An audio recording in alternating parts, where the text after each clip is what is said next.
une période où ce que les gens sont plus visuels qu'intellects. Donc, le visuel parle souvent plus que l'écriture elle-même.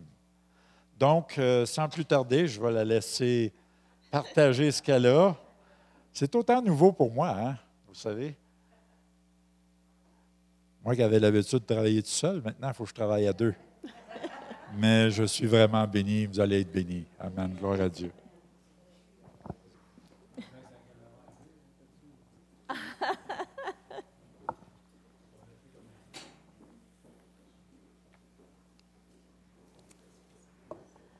Bien, bonsoir. Moi, je suis honorée d'être encore parmi vous ce soir. Et pendant qu'on se préparait pour venir ici, la maison à Saint-Adelphe, à Mauricie, elle a 2 étages. Et il y a des chambres en haut, puis en bas, c'est le restant. Puis il y a une chambre en haut, on l'appelle notre chambre haute, parce qu'on a fait là, c'est mon lieu que moi, je vais me recueillir avec le Seigneur, puis quand Mario a besoin, il va. Puis ce matin-là, Mario, il était en bas, puis moi, j'étais en haut dans la chambre haute. Et là, le Seigneur me parle. Puis là, je fais, Seigneur, tu veux que j'amène ça ici durant la fin de semaine? Oui, oui. T'es sûr? Oui, oui. Puis là, il me donnait les détails. Puis là, je descends en bas. Puis là, Mario, il est tout excité. J'ai les choses pour la fin de semaine. Je l'écoute parler. Puis là, je lui dis ce que moi, j'ai reçu. Puis on fait « wow ». Sans savoir qu'est-ce qu'on était pour communiquer. Alors, ce soir, je vous communique ce que le Seigneur m'a donné pour vous ce soir. J'espère que ce n'est pas dans le but d'accuser quoi que ce soit, personne. Moi, je l'ai fait pour moi-même, même pendant que le Seigneur m'a parlé, parce que le Seigneur me parle toujours à moi avant de le communiquer. Alors, sans plus tarder, je vais vous imager le 2 Rois 6, 1 à 6. Mais je vais le faire, le théâtral de ce passage-là. Ça va être plus facile pour vous de suivre. Alors, dans 2 Rois 6, 1 à 6, bien, il y a Élisée qui est là. Et il y a comme une école, je vais dire ça comme ça, une école biblique qui est là. Et les élèves, tout ça, parce qu'ils vivaient ensemble, Élisée et ceux qu'Élisée enseignait et tout ça. Fait que là, les élèves, je vais imaginer ça comme ça, les élèves ou ceux qui voulaient apprendre sur le Seigneur plus, parce qu'avec le prophète et tout ça, puis là, ils s'en vont à la place où il y a l'école biblique. Et tout d'un coup, ils se rendent compte que, parce qu'ils étaient tous enthousiasmés de servir le Seigneur, je mets ça aujourd'hui, mais tout enthousiasmés de servir le Seigneur, puis ils étaient avec Élisée, puis il se passait des choses. Puis là, à un moment donné, tout à coup, les élèves, ils se rendent compte que le local où ils sont, il est trop petit. Alors, ils disent à Élisée, « Élisée, permets-nous d'aller dans le bois, sur le bord du Jourdain, et d'aller couper des arbres pour agrandir Je vais prendre mon hache.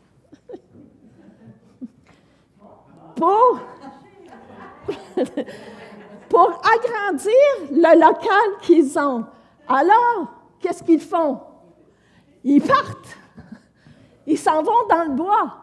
Ils s'en vont pour aller couper, aller couper des arbres. Mais pendant qu'ils s'en vont, ils se rencontrent et ils disent, « Oh, on n'a pas demandé à notre maître de venir avec nous. » Fait qu'est-ce qu'ils font? Ils demandent à Élisée, « Élisée, tu viendrais-tu avec nous dans le bois pour venir couper les arbres, nous accompagner pour faire ce que nous voulons faire? » Élisée, qu'est-ce qu'il fait? Bien sûr, je vais y aller avec vous. Alors, ils s'en vont. Et là, on entend dans le bois, crash, crash, crash. Hein? Quand tu te mets plein de monde qui coupe du bois en même temps, ça fait beaucoup de bruit. N'est-ce pas? Et là, ils sont là, puis ils bûchent, puis ils bûchent, puis ils bûchent. Puis à un moment donné, qu'est-ce qui se passe? Non. Qu'est-ce qui se passe?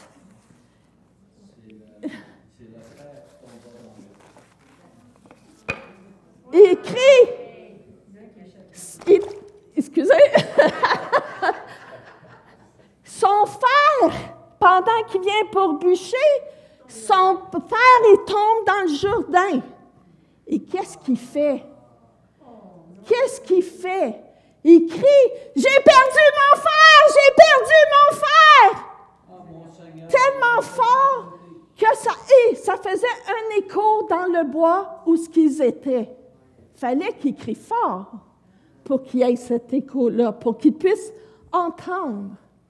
Il court vers Élisée, il lui dit, « Maître, j'ai perdu mon frère! » Et là, Élisée lui dit, tout calmement, il lui dit, « Emmène-moi là où ce que ton frère a tombé dans le Jourdain. » Alors, là, il arrive, on serait comme ça, hein? Si ça tombe, puis la rivière n'est pas claire comme ça, là. On s'entend, là. C'est sale. Fait que là, il dit, parce que ça aurait été clair, il l'aurait vu. Fait que là, il dit, à peu près là. OK. Fait que là, Élisée, qu'est-ce qu'il fait? Il s'en va, il prend un morceau de branche, un morceau de bois, et il fait quoi? Il le lance, son morceau de bois, dans l'eau. Parce qu'on sait que le fer, ça ne flotte pas. Il lance le morceau de bois dans l'eau. Mais moi, je ne suis pas Dieu, fait que le morceau de fer, il ne lève pas. Mais il lance le morceau de bois dans l'eau, et qu'est-ce qui se passe? Miraculeusement, le fer, il lève et il flotte. Il flotte sur l'eau. Et qu'est-ce qu'Élisée, il dit au monsieur? Parce que le fer, il est là, il flotte. Il dit, pas Élisée qui prend le fer pour lui donner. Il lui dit, si tu le veux, va le chercher. Et le monsieur, qu'est-ce qu'il a fait? Il a été le chercher. Ça, c'est l'histoire. Maintenant,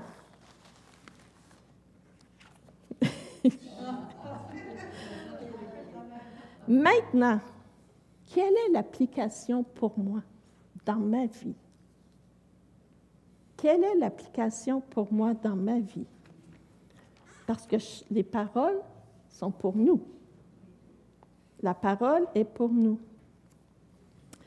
Alors,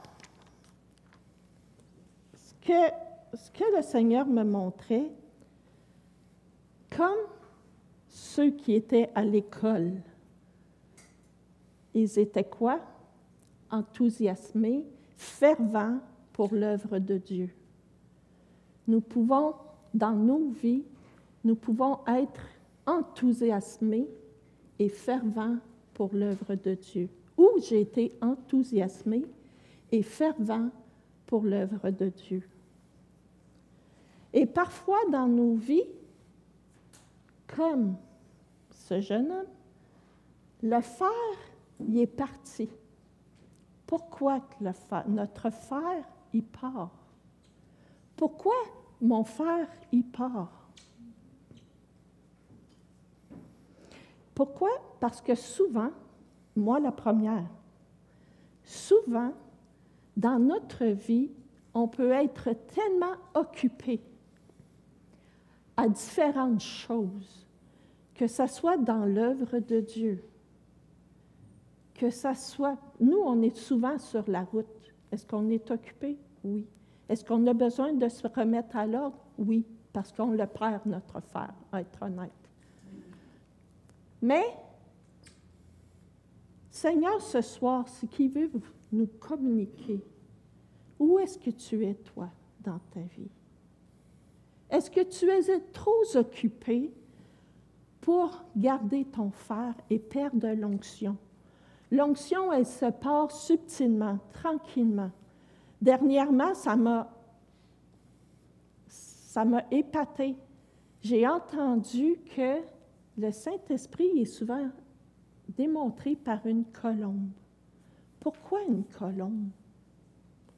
Ce que j'ai appris dernièrement, c'est qu'une colombe, on ne peut pas l'adopter parce qu'elle est trop sensible. Et c'est la même chose. Si dans ma vie, je suis trop occupée, trop affairée, et de ne pas prendre les temps avec le Seigneur et tout ce que ça peut impliquer, comme la colombe, le Saint-Esprit, il est sensible. Il va se retirer tranquillement parce qu'il est sensible. Alors ce soir, où est-ce que je suis? Est-ce que j'ai perdu mon fer dans ma vie? Bonne question. Est-ce que j'ai perdu mon fer? Est-ce que tu as peut-être besoin d'être renouvelé, justement, dans ton onction ce soir?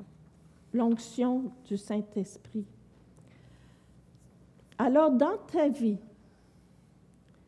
est-ce que le Saint-Esprit peut être honoré à travers de ma vie? Est-ce qu'il peut régner dans ma vie? Est-ce qu'il peut me diriger et me conduire? Est-ce qu'il peut m'inspirer, m'enseigner? Est-ce qu'il peut faire de moi ce qu'on a chanté tantôt? Prends mon cœur. Est-ce qu'il peut faire de moi ce qu'il veut, comme il veut, quand il le veut et où il le veut? C'est pas toujours comme ça dans ma vie, moi. C'est pas toujours comme ça dans ma vie. Et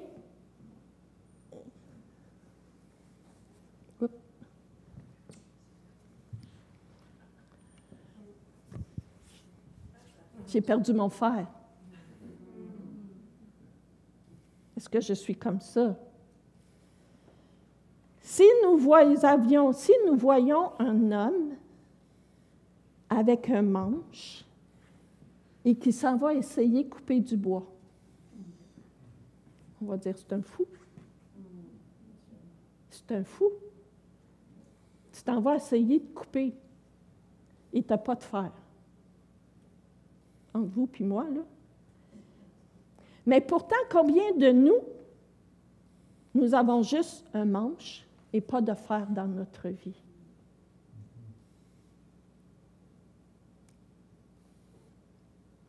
Comment, souvent, je n'ai pas le fer et j'ai juste le manche dans ma vie? Et si je n'ai pas le fer, comment nous pouvons nous épuiser et faire son œuvre avec un manche, juste un manche? Souvent, ça va être fatigant, décourageant. Pensons que nous pouvons abattre des arbres avec un manche. Souvent, on est comme ça dans nos vies. Désolée, mais souvent, on est comme ça dans nos vies.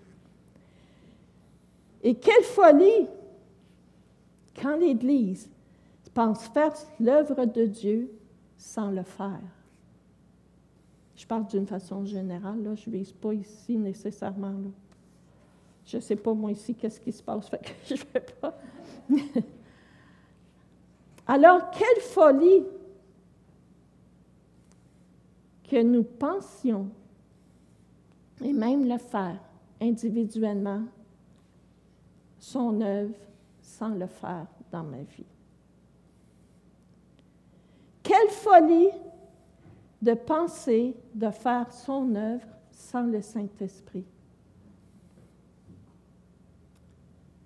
Mais le Seigneur, puis je ne l'ai pas lu, mais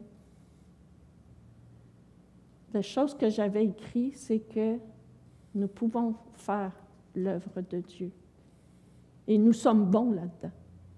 De faire l'œuvre de Dieu est tellement de faire plein de choses et d'oublier que c'est l'œuvre de Dieu et non pas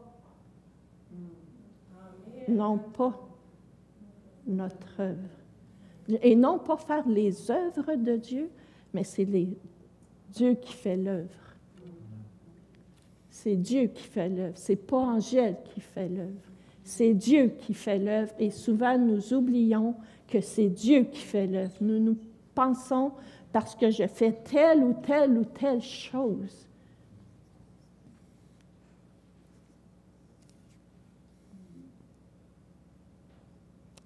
Alors ce soir,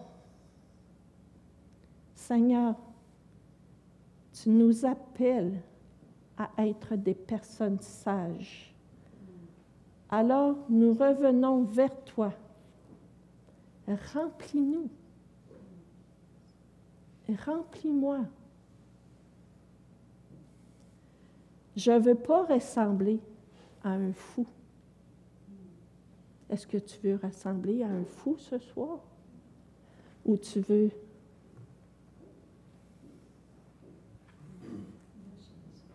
Quel est le choix ce soir?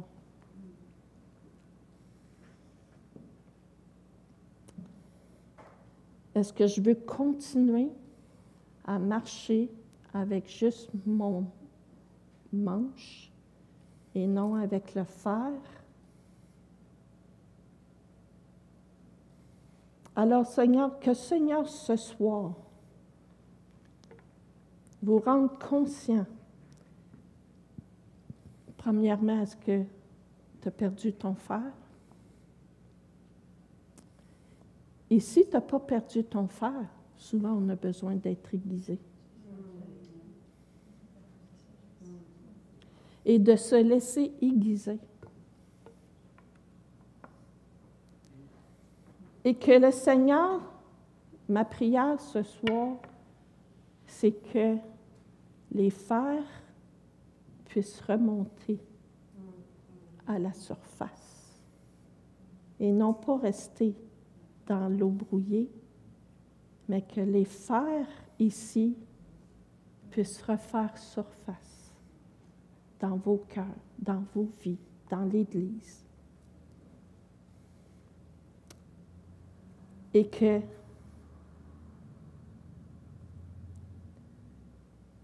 vous preniez conscience, que le Seigneur vous révèle où est-ce que je suis, où est-ce que j'en suis, Seigneur, et être transparent avec le Seigneur. Est-ce que j'ai aimé, moi, que le Seigneur me dise que tu étais comme ça? Non. Est-ce que j'aime que le Seigneur me dise comme ça? Oui. Mais il a fallu que je sois franche et honnête devant mon Dieu et lui dire, Seigneur, tu as raison. Tu as raison. Dans telle ou telle chose, mon fer, il était parti.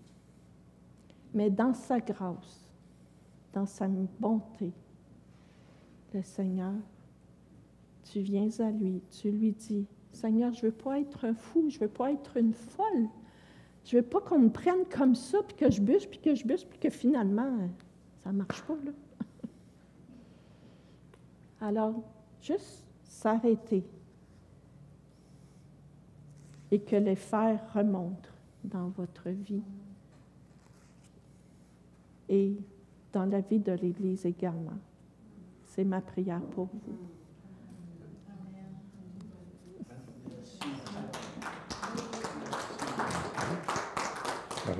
On peut prendre la serviette.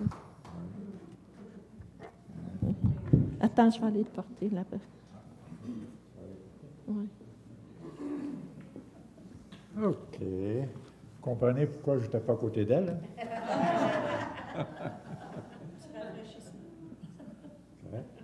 À terre, c'est correct? Oui, c'est parfait. C'est parfait. Je suis à terre un peu. Parfait.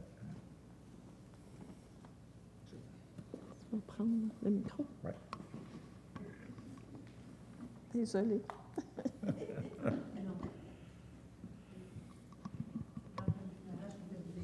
Je vais aller le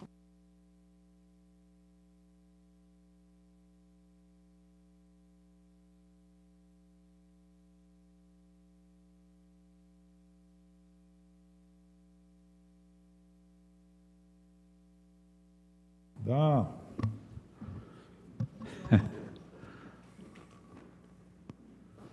Gloire à Dieu. Je trouve que ça va très bien avec la fin de semaine. Moi, je ne suis pas tout ce qu'elle fait, là. Elle ne me dit pas toujours ce qu'elle fait. Hein.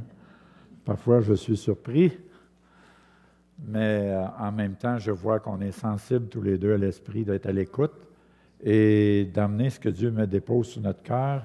Et on s'aperçoit qu'après, au bout de la ligne, ça fait du sens. Bien du sens. Amen. Gloire à Dieu. Et vous savez de quoi qu'on a parlé hier? Quel était le sujet principal hier? Je n'ai pas compris? Les fourmis.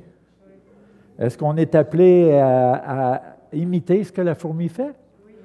Oui. Amen. Gloire à Dieu. Justement, si on revient dans Proverbes, le chapitre 6, si on continue les versets que je n'ai pas lus hier, j'avais terminé avec « Quand te lèveras-tu de ton sommeil? » Et c'est un peu cela qu'elle a représenté, Angèle aussi, ce soir, qu'on a perdu le fer. Souvent, le fer peut représenter le Saint-Esprit, l'onction peut représenter bien des choses, mais souvent, ça peut, quand on pense à ça, on tombe dans un sommeil spirituel, bien, on perd justement cette onction-là. Le Saint-Esprit se retire souvent de nous à cause de notre attitude, notre comportement. Et dans le verset 10 du chapitre 6 de Proverbes, « Un peu de sommeil, un peu d'assoupissement, un peu croiser les mains pour dormir, et la pauvreté te surprendra comme un rôdeur, et la disette comme un homme en armes. » Et là, on parle au niveau spirituel, là, ici. Dans le naturel, on sait c'est quoi ça veut dire naturellement, mais spirituellement, c'est la même chose. Si on se laisse endormir par les ruses de l'ennemi, par les œuvres de la chair, par notre nonchalance, ces choses-là, bien, comme il est dit ici, la disette va venir comme un homme en armes. Autrement dit, la pauvreté te surprendra. On ne parle pas de la pauvreté nécessairement financière, mais on parle de la pauvreté spirituelle. Dieu veut qu'on soit riche en lui. Il ne veut pas qu'on soit pauvre en lui, il veut qu'on soit riche en lui. Amen, gloire à Dieu. Je veux revenir avec le thème que j'ai donné pour la fin de semaine, c'est de racheter le temps. Racheter le temps, c'est dans Éphésiens, le chapitre 5, le verset 16. Racheter le temps, ça nous interpelle dans le sens, si on prend juste le mot « racheter ». Le temps. Ça veut dire, à quelque part, on a perdu du temps. Et donc, il nous est recommandé ici d'aller rattraper le temps qu'on a perdu. Il y a une raison pour cela que le Seigneur nous demande pourquoi rattraper le temps. Comme il dit bien, racheter le temps. Pourquoi? Parce que les jours sont mauvais. Ça ne sera pas de plus en plus rose en avant de nous. Mais si on est avec Dieu, on a Dieu avec nous. Puis avec Dieu, on peut faire des exploits malgré tout s'écroule autour de nous. C'est l'importance que Dieu veut de nous rappeler ici. Il veut que nous rachetons le temps parce que les jours vont être mauvais. Il y a une raison, c'est plausible quand il dit cela. Quand on regarde les temps que nous sommes aujourd'hui, en bon québécois, c'est plus le temps de niaiser. C'est vraiment plus le temps de niaiser, là. Moi-même, on fait comme Angèle l'a mentionné, on fait du ministère, on est souvent occupé. Et souvent, le Seigneur nous interpelle. Il faut prendre, même si on est occupé, il faut prendre du temps de communion avec Dieu. Si on veut être encore plus efficace pour les prochaines fois, nous avons besoin d'aller à la source, se nourrir, pour pouvoir vous donner encore plus. Amen. Gloire à Dieu. OK. Amen. Merci Seigneur. Si vous allez tourner avec moi aujourd'hui dans 1 Timothée, le chapitre 4, le verset 15. Avant le verset 15, on va lire à partir du verset 11. On sait que Paul ici avait pris Timothée à sa charge, un jeune chrétien, puis il l'a pris à sa charge pour le former afin qu'il devienne un serviteur de Dieu, qu'il devienne mature. Alors on voit dans les épîtres de Paul comment est-ce que Paul a pris soin de Timothée, de bien l'enseigner, afin que lui, à son tour, Timothée puisse être capable d'enseigner. Et ça va avec la parole quand il nous dit qu'on est appelé à emmener le salut aux gens, mais avec les gens, quand ils viennent au Seigneur, on a une responsabilité de quoi? D'en faire des disciples. Et d'en faire des disciples, ça veut dire, le mot disciple descend de la racine discipline. Donc, ça veut dire, on est appelé avec les chrétiens dans l'Église, pas les garder comme brebis seulement, mais d'en faire des disciples. Et pour faire des disciples, on parle aussi en même temps de maturité.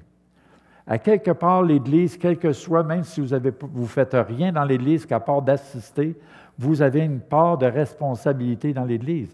Votre présence même est importante.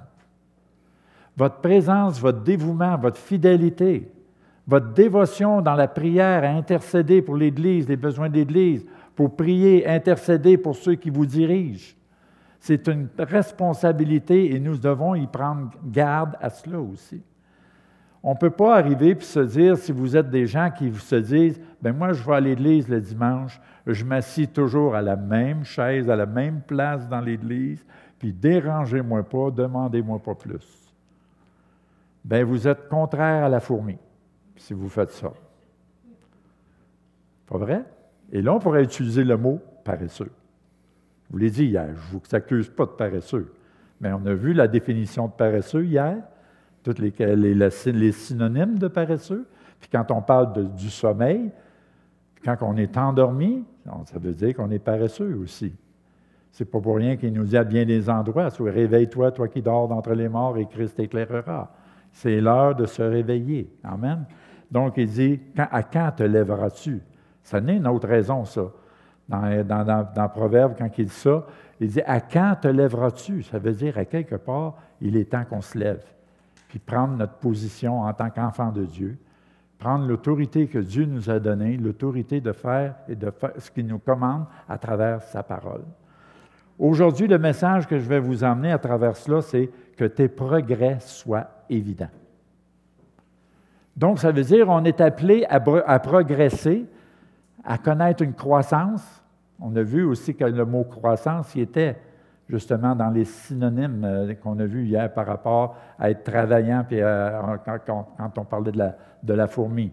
Donc, ici, avant d'aller justement à ce verset clé-là, je voudrais qu'on lise à partir du verset 11 pour bien rentrer dans le contexte, qu'est-ce que Paul faisait pour enseigner Timothée. Et on voit qu'avant ça, Paul donnait des exhortations à Timothée d'être vigilant, de prendre soin des gens, puis ces choses-là, puis les choses qui vont arriver, les faux docteurs qu'il va y avoir dans l'Église, cette affaire-là. Donc, à partir du verset 11, il dit « Déclare ces choses », ça veut dire tu dois enseigner ces choses-là. S'il y a des faux prophètes, il faut les dénoncer. S'il y a des choses contraires à Dieu dans l'Église, il faut que ça soit dénoncé. Souvent, l'Église, elle n'aime pas ça quand on commence à dénoncer des choses qui sont contraires à Dieu. Ça dérange la chair. Mais bien aimé, si on veut voir Dieu agir au milieu de nous, il va falloir que justement que nous-mêmes nous agissons en tant qu'enfants de Dieu et que nous devons enlever ce qui n'est pas de Dieu souvent dans l'Église. Amen. Vous m'aimez toujours, oui? OK. Déclare ces choses et enseigne-les, que personne ne méprise ta jeunesse. On sait que Timothée, par cela, il était jeune. Mais Dieu l'a appelé jeune. Moi, j'ai commencé à prêcher dans l'Église, j'étais jeune, j'avais à peine 30 ans, 29 ans. Donc, on voit ici que personne ne méprise ta jeunesse, mais il dit, sois un modèle. Un modèle pour les fidèles, en parole, en conduite, en amour, en foi, en pureté. Hey, on a du travail à faire là. Dieu nous appelle à racheter le temps, il veut qu'on travaille, qu'on soit travaillant comme la fourmi. Pourquoi? Parce qu'il y a des choses à faire ici. Là, il dit à Timothée, Paul dit à Timothée, tu dois être un modèle pour les fidèles. Ici, il ne dit pas à Timothée, tu dois être une image. Souvent dans l'Église, beaucoup de chrétiens sont des images spirituelles, ne sont pas des modèles spirituels. Un modèle spirituel, c'est quelqu'un qui vit ce qu'il dit. Un modèle spirituel, c'est quelqu'un qui vit la parole de Dieu. Tu peux être une image puis paraître bien spirituel. Tu peux avoir les mains dans les airs, « Ah, gloire à Dieu, merci Seigneur ». Tu peux paraître bien spirituel parce que tu participes à la louange, l'adoration. C'est beau, tu peux même pleurer, puis être une image seulement. On peut tromper l'homme, mais on ne trompe pas Dieu. Donc, Dieu nous interpelle de racheter le temps dans ces choses-là aussi, dans notre attitude, notre comportement, notre conduite. Comment c'est important dans l'Église, bien-aimés. Dieu nous voit. On peut cacher bien des choses aux hommes. Il dit d'être fidèle en parole. Ça veut dire ce que tu dis. La parole ne dit pas un endroit que ton oui soit oui, que ton non soit non. Combien de fois dans l'Église, « Ah oui, pasteur, je vais faire ça. » Tu ne le vois pas, tu ne le vois plus. C'est être infidèle à ta parole. Il dit ici, être fidèle en parole, en conduite. Ça veut dire ton attitude, ta conduite, ta façon d'agir doit être un modèle pour les gens. Ça veut dire que tu dois démontrer ce que la parole de Dieu est supposée de t'enseigner. Et après ça, ça dit en amour. Oh! Puis la parole de Dieu nous enseigne dans les derniers temps, la charité du plus grand nombre. La charité, on parle de l'amour, va être quoi? Elle va refroidir. Et on le voit aujourd'hui dans les églises. Souvent, on a plus d'ennemis dans l'Église que dans le monde. C'est triste à dire. C'est pas pour rien dans les Proverbes, quand il dit, je ne sais pas si c'est dans les Proverbes, je ne me rappelle pas exact, quand il dit « Celui qui a beaucoup d'amis, il les a pour son malheur ». On ne réalise pas, on ne prend pas le temps de réfléchir à ce verset-là. Moi, je me rappelle, je n'étais pas au Seigneur, je n'étais même pas chrétien. Puis j'avais dit au début, quand j'ai commencé à sortir avec ma première épouse, je dis, moins on va avoir d'amis, moins on va avoir d'ennemis. Remarquez en général, quand vous avez des ennemis, souvent c'est des amis que vous aviez. C'est vrai? Donc, on est mieux d'avoir moins d'amis, mais d'en avoir des vrais et des véritables. Ça, c'est important. Puis en réalité, un véritable ami, tu en as un, peut-être deux. Tu n'en as pas 50, c'est pas vrai. Impossible. Si tu en as 50, tu les as pour ton malheur, c'est vrai. Après ça, ça dit en foi. Un modèle en foi. Ça veut dire, ta foi doit être démonstrative. Tu dois vivre la foi. C'est facile de dire à une personne qui est malade, mettons, « Ah, bien, frère, c'est parce que tu manques de foi. » Ça, c'est pas correct de faire ça, bien-aimé. Si tu as de la foi pour ton frère ou ta sœur qui est malade, ta foi devrait t'emmener à prier, à intercéder, à croire que Dieu va faire l'impossible. Ça, c'est de mettre sa foi en action. Amen. On continue le verset 13. « Jusqu'à ce que je vienne, applique-toi à la lecture, à l'exhortation et à l'enseignement. » On pourrait prendre ça spirituellement, Seigneur, s'il nous dirait « Jusqu'à ce que je vienne, applique-toi à la lecture, à l'enseignement, à la parole. » Autrement dit, nous sommes appelés à ne pas négliger. Même Paul enseigne Timothée là-dessus. Ne néglige pas le don qui est en toi. Moi, je parle souvent quand je fais des ateliers prophétiques, je dis aux gens, vous avez des dons, des talents que Dieu vous donne. Puis si vous ne les faites pas valoir, tu es un mauvais serviteur. C'est pas ça qu'il enseigne dans la parabole des talents. Ce n'est pas la quantité des talents, des dons qui est important. Celui qui en avait 10, il en a rapporté 10. Gloire à Dieu. Celui qui en avait 5, il en a rapporté 5. Gloire à Dieu. Mais celui qui en avait rien qu'un, il était aussi important que le 5 et le 10, lui. Il était aussi important. Mais qu'est-ce qu'il a fait? Il a eu peur. Il a été l'enterrer et le cacher. Au lieu, le Seigneur lui-même, il dit, il aurait pu le mettre en banque puis rapporter des intérêts. Ça veut dire le peu de talent que tu peux avoir, le peu que tu peux le faire valoir, si tu le fais valoir, tu vas être agréable à Dieu. C'est ça aussi, racheter le temps. C'est ça, de ranimer les choses que tu as en toi. C'est ça, de faire réagir ce que Dieu t'a donné. Et que c'est ça qui va produire du fruit en vous. Ce n'est pas en restant assis dans ton banc et en faisant jamais rien que tu vas produire du fruit. Amen.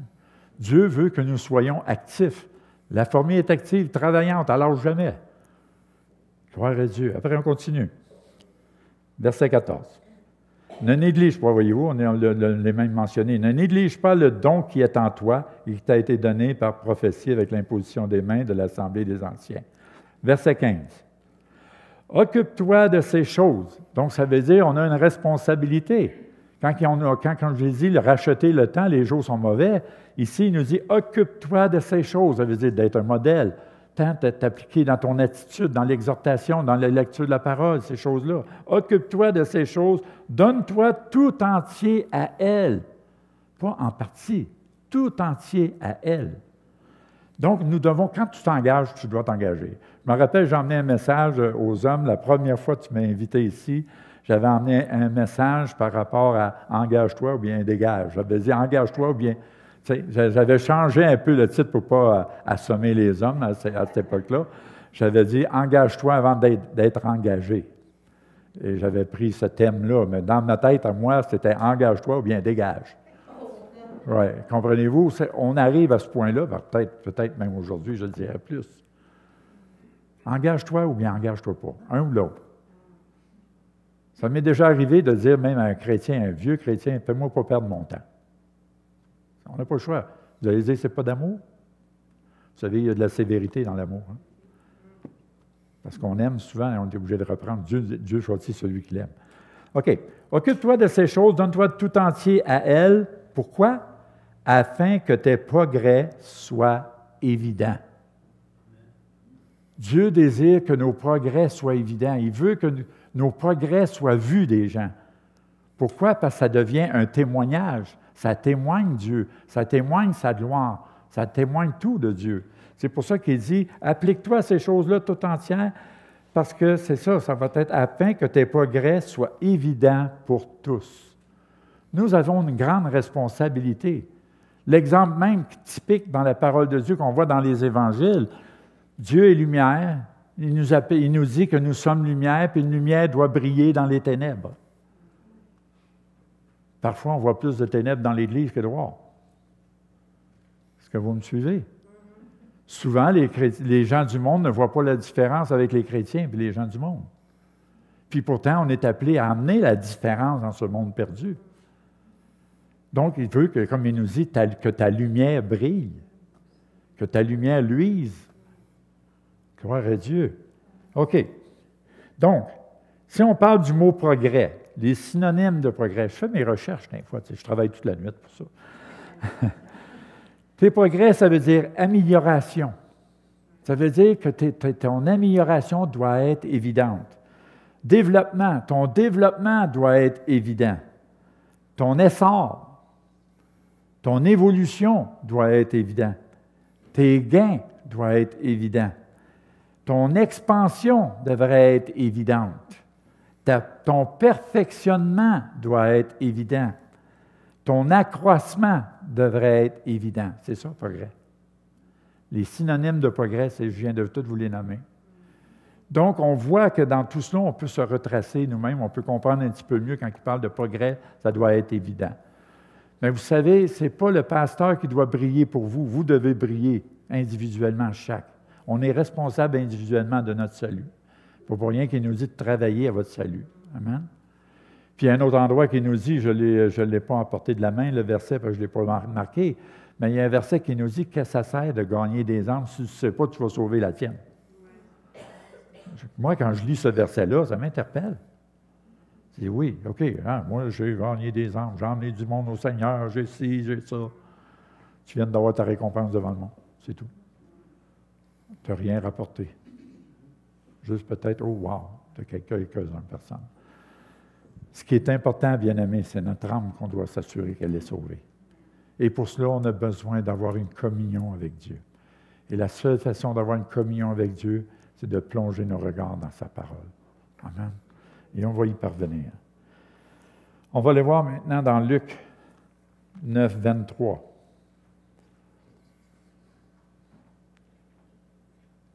Quand il nous dit, puis il dit à tous, si quelqu'un veut venir après moi, qu'il renonce à lui-même, qu'il se charge chaque jour de sa croix et qu'il me suive. Peut-être je me répète, je l'ai peut-être même mentionné hier, ce verset-là, je ne m'en rappelle pas, mais il me semble que je l'ai mentionné, je ne sais pas. Mais qu'importe. Puis ça, c'est des messages les gens ont de la misère à entendre. Ça nous parle ici du renoncement de soi, bien-aimé.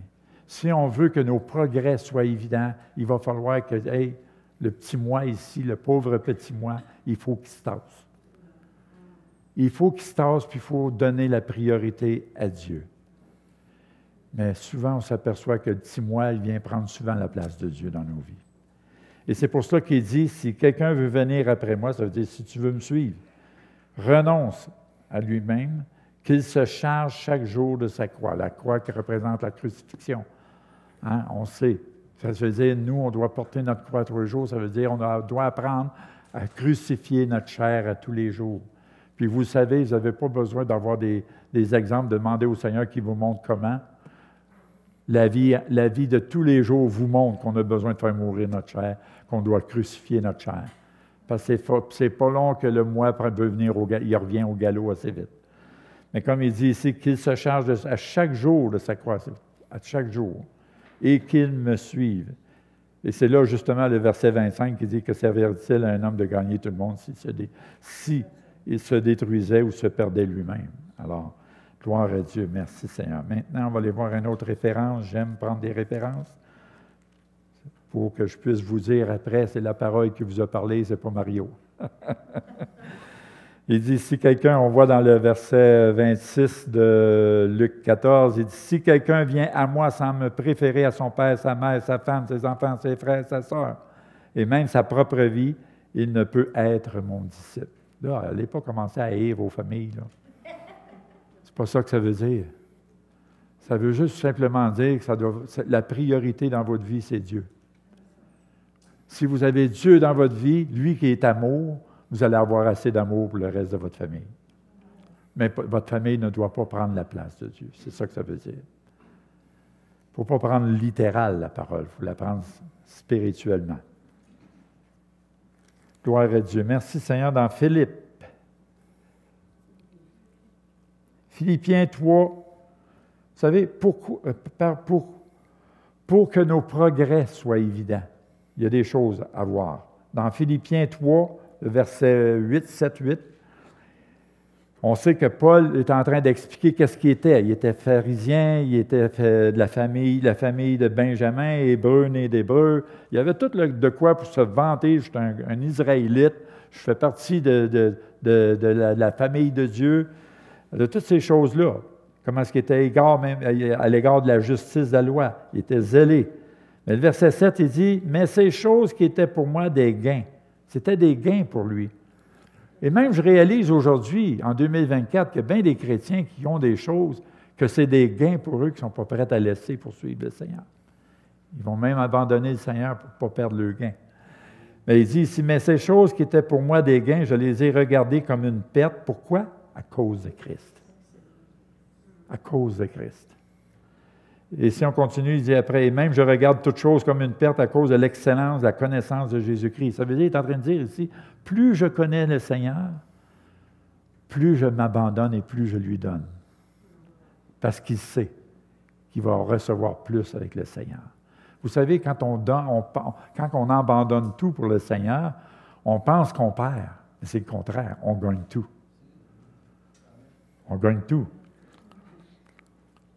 Et même après ça, il dit pour l'excellence de la connaissance de Jésus-Christ, mon Seigneur, pour lequel j'ai renoncé à tout, je les regarde comme de la boue. Pourquoi? Afin de gagner Christ. Paul faisait tout à son pouvoir pour que rien vienne le distraire, l'empêcher de gagner Christ dans sa vie. Donc, on voit que pourtant, c'était un homme qui était persécuteur, qui a persécuté l'Église. Il était un homme sévère, il était violent même, on pourrait dire. Toutes ces choses-là. Mais quand il a connu Christ, tout ce qu'il voulait, c'était de plaire et de gagner Christ dans sa vie. Gloire à Dieu. Dans le verset 13, après, on va direct à 13, il dit, « Frère, je ne pense pas de l'avoir saisi. » Ça veut dire il savait qu'il n'avait pas tout compris, toute la chose, il n'y avait pas l'absolu. Il dit, « Frère, je ne pense pas de l'avoir saisi, mais je fais une chose. Oubliant ce qui est en arrière.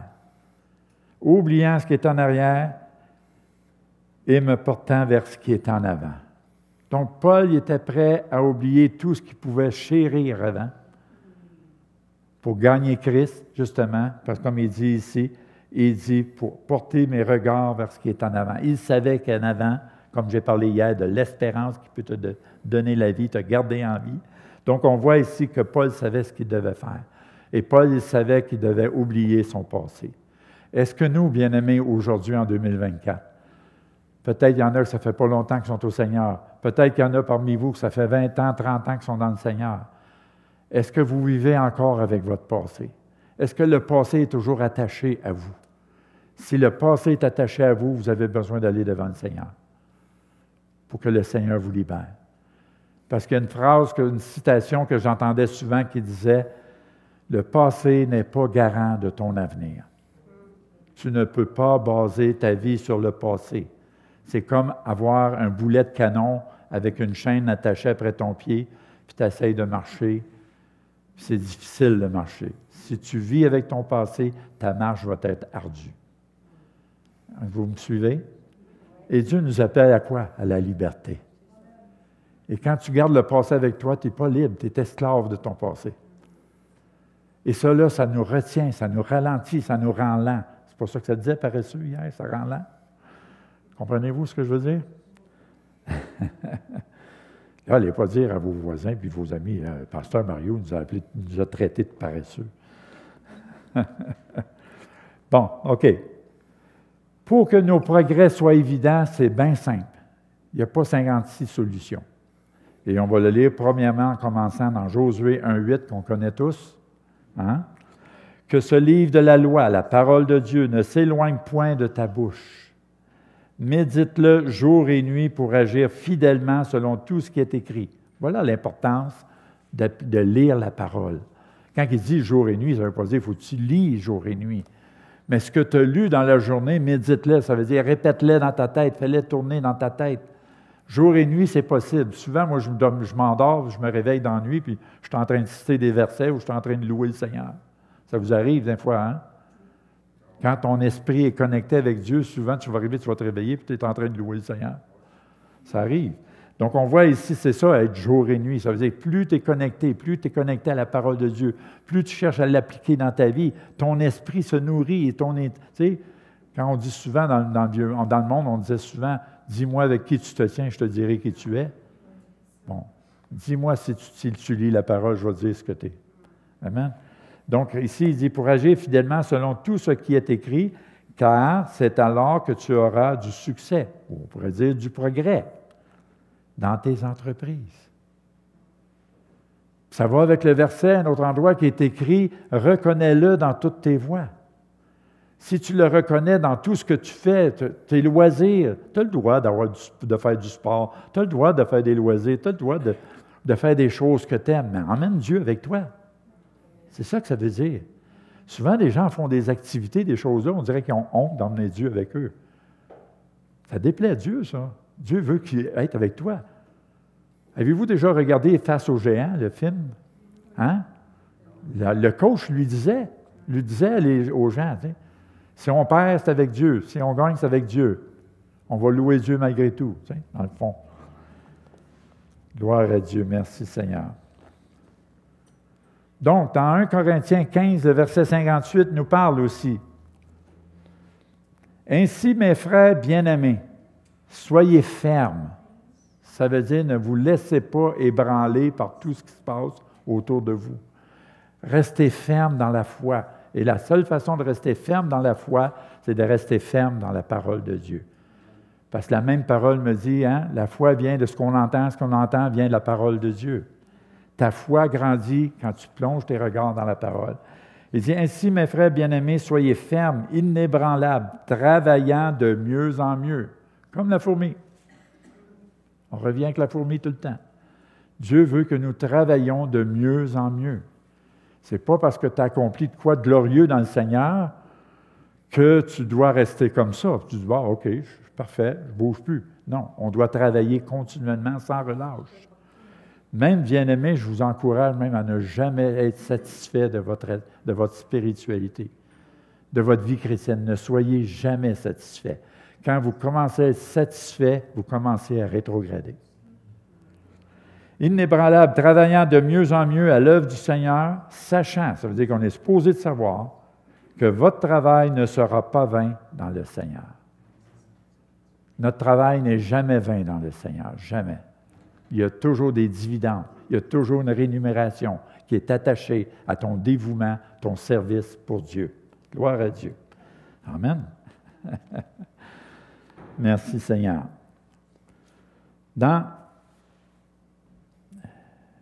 Oui, OK. Dans Épître de Jacques, le chapitre 1, le verset 25. Mais celui qui aura plongé les regards dans la loi parfaite, la parole de Dieu, de la loi de la liberté, hein, c'est la parole qui nous rend libres, et qui aura persévéré, ça veut dire qu'il n'arrête pas, il persévère malgré les embûches, malgré les obstacles, malgré les épreuves, n'étant pas un auditeur oublieux. Hein, on peut lire des fois juste pour soulager notre conscience, puis 5 minutes après, on a oublié ce qu'on a lu. Lire la parole de Dieu, ce n'est pas le nombre de temps que tu vas lire qui va être important. Ce qui est important, c'est ce que tu lis, tu cherches à l'appliquer dans ta vie.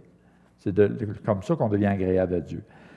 Mais il dit ici, n'étant pas un auditeur oublieux, mais se mettant à l'œuvre, celui-là sera heureux dans son activité. Et quand on fait du progrès spirituellement dans nos vies, bien, on va être heureux aussi. Et la joie de l'Éternel sera quoi? Votre force. Wow! Gloire à Dieu. Merci Seigneur.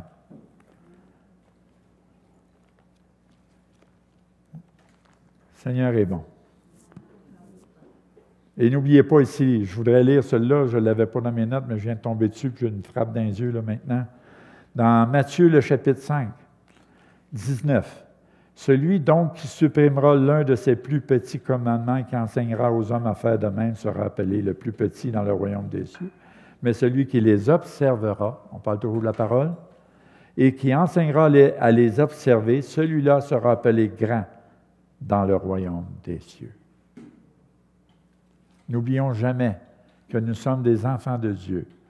Ne prenons jamais la place de Dieu, même avec la parole. Est-ce que vous me suivez ce que je veux dire? Souvent, on se prend pour Dieu avec la parole. C'est dangereux. La parole, on doit chercher à l'appliquer, mais on n'est pas appelé à dicter la vie des gens avec la parole. On est appelé à encourager les gens avec la parole. Il y a une différence. Je dis cela, bien-aimé, parce que j'ai vu souvent des chrétiens se mettre à s'acharner sur des gens dans l'Église pour dicter leur conduite avec la parole, puis se servir de la parole. Et ça, pour moi, c'est comme prendre la parole de Dieu en vain. C'est prendre Dieu en vain. La parole de Dieu nous dit, même à un autre endroit, il dit, « Qui es-tu, toi, qui juges ton frère? » C'est à Dieu à juger. C'est à lui la vengeance, c'est à lui la rétribution. C'est lui qui fait justice de toutes nos parties adverses. Amen.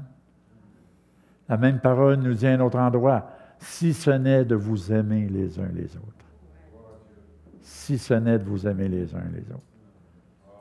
Un autre endroit, il dit, « Aimez vos ennemis. » À plus forte raison, on devrait aimer nos frères et sœurs dans l'Église. N'est-ce pas? C'est la moindre des choses, je trouve. S'il y a une place qu'on doit aimer, c'est nos frères et sœurs. Mais encore là, il y a à l'esprit un autre verset qui dit, « Si vous aimez seulement ceux qui vous aiment, qu'est-ce que vous faites d'extraordinaire? » À plus forte raison, nous devons aimer nos ennemis aussi, ceux qui s'opposent, ceux qui nous achalent, même ceux qui nous dérangent dans l'Église. On doit les aimer. La même parole me dit que Dieu ne fait point exception de personne. Tu veux que tes progrès soient évidents? C'est justement ça quand Paul dit à Timothée, « Sois un modèle pour les autres. » D'être un modèle pour les autres. Donc souvent, on va être interpellé par le Saint-Esprit à mettre une garde sur notre bouche, puis à se taire plutôt que de parler. La même parole m'enseigne qu'il y a un temps pour parler puis un temps pour se taire. Et on a besoin d'apprendre souvent à se taire. N'est-ce pas? Oui. Même moi. Quand le Saint-Esprit me dit d'arrêter, j'arrête. Il faut que j'arrête. Okay? Parce que la même parole m'enseigne quoi? Ce qu'on y ajoute vient du malin. Voyez-vous l'importance de lire la parole? Je vous parle depuis tantôt, je n'ai même pas suivi aucune de mes notes. C'est des versets qui me viennent à l'esprit. Pourquoi? Parce que je la lis, la parole. Puis au moment opportun, quand je m'adresse aux gens, les versets viennent dans mon esprit. Pourquoi? Parce que quand je la lis, le Saint-Esprit, lui, est en moi. Il enregistre. Puis lorsque j'ai besoin de... Combien de fois ça vous est arrivé, bien-aimés, de passer un moment d'épreuve, une difficulté, puis la parole de Dieu vient. Elle vient vous aider dans votre problème, dans votre difficulté. J'ai partagé justement avec votre pasteur hier, justement, ou aujourd'hui, quand j'ai passé des moments d'épreuve, puis que j'étais au bout de mon rouleau, au bout de mes forces, la parole de Dieu est venue dans mon esprit. Puis la parole qu'il nous dit dans 1 Corinthiens 10, 13, quand il dit « Il n'y a aucune tentation », qui veut dire aussi épreuve, ne sera survenue qui soit humaine, soit aller au-delà de vos forces. Puis même que Dieu va préparer le chemin pour qu'on s'en sorte. Fait que j'ai été obligé de crier au Seigneur à un moment donné, puis j'ai dit « Seigneur, je suis au bout de mes forces. Tu n'as pas le choix, Seigneur, tu dois exécuter ta parole dans ma vie. » Tu as le droit de parler au Seigneur de même. Mais attends-toi qu'il va te parler de même aussi. Et j'ai dit au Seigneur, tu es supposé d'appliquer ta parole, tu es fidèle à ta parole, Seigneur, je réclame ta promesse. Je suis au bout de mes forces, tu es obligé d'intervenir. Et le Saint-Esprit a intervenu, instantanément. Pourquoi? Parce que Dieu a vu que je me suis appuyé sur sa parole, sur ses promesses. Et il sait lui-même qu'il n'a pas le choix d'exécuter sa parole. Gloire à Dieu. Merci Seigneur. Donc, bien-aimés, racheter le temps est important aujourd'hui, plus que jamais. Et la parole nous exhorte par le serviteur Paul qui dit à Timothée que tes progrès soient évidents. Bien-aimés, que l'Église ici, vos progrès soient évidents. De là, le verset que je vous ai mentionné tantôt aussi, oubliez ce qui est en arrière. Toute Église vit des tempêtes, toute Église vit des déserts. Ça arrive à toutes les Églises, bien-aimés. Je le sais, je vais dans différentes Églises. Puis ils vivent toutes les mêmes expériences, les mêmes épreuves. Moi-même, j'ai vécu toutes ces mêmes choses-là. Et on va en vivre encore. La vie chrétienne, souvent, est une des montagnes russes. Et ce qui est important, c'est ton attitude dans les montagnes russes. Comment tu vas être? Quand il y a des déserts, comment tu réagis? Quand il y a des tempêtes dans l'Église, comment réagis-tu?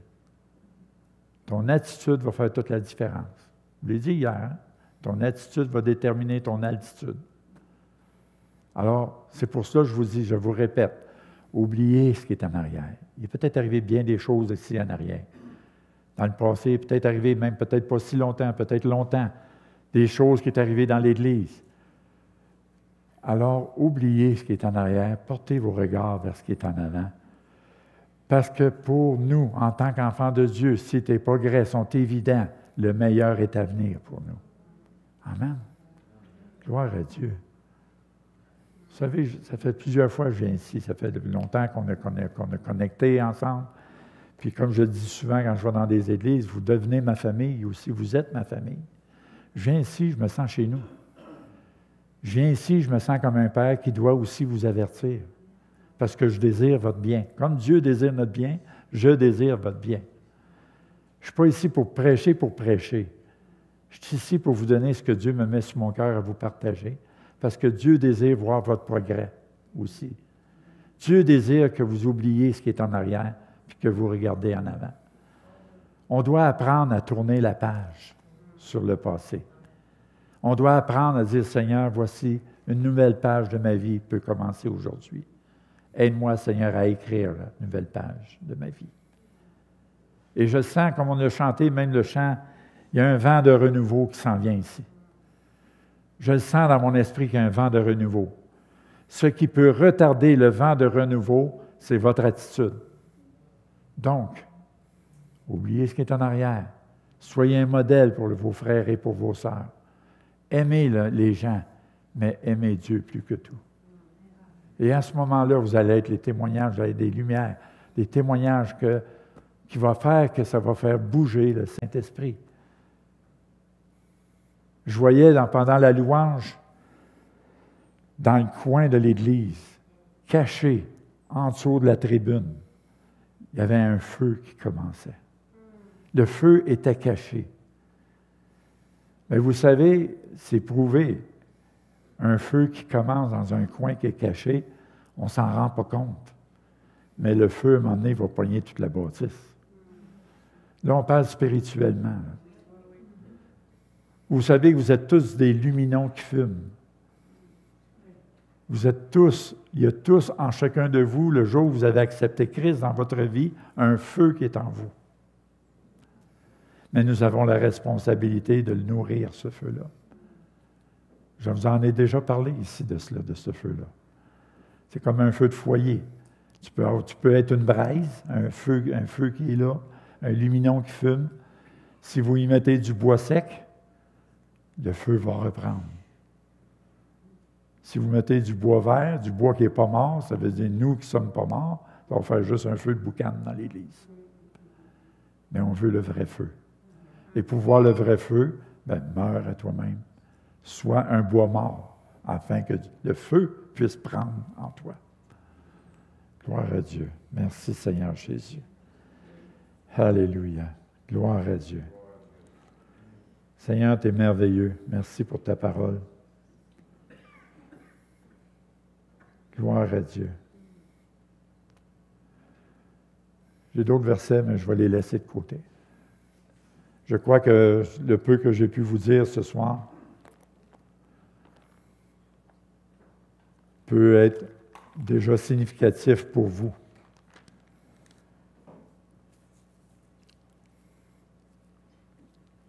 Il y a peut-être juste un verset ici, je n'ai pas lu, je peux le terminer avec. Vous observerez donc les paroles de cette alliance et vous les mettrez en pratique afin de réussir dans tout ce que vous ferez. Ça, c'est dans Deutéronome 29, 9. Donc, sans la parole, on ne peut pas y échapper. Il nous faut la parole de Dieu si on veut aller plus loin en avant. Gloire à Dieu.